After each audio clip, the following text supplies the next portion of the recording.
小时候你吃过奶油面包吗？真的是记忆里最好吃的面包了。今天一起来做做吧。屏幕里的食材全部放一起，揉出粗膜。接着放黄油和盐，继续揉出手套膜。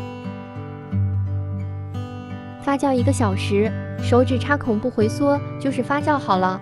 按压排气，不需要揉搓。切成8份，每一份揉成圆形面团。保鲜膜盖上，放置10分钟。面团擀成长方形，按压底部，从上卷下来，边卷边按压两端，收口处捏紧。放入烤箱2次发酵半个小时。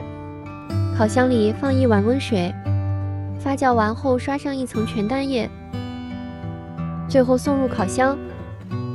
想要面包柔软不变硬，烤完立马盖上保鲜膜，用布包住，将至常温。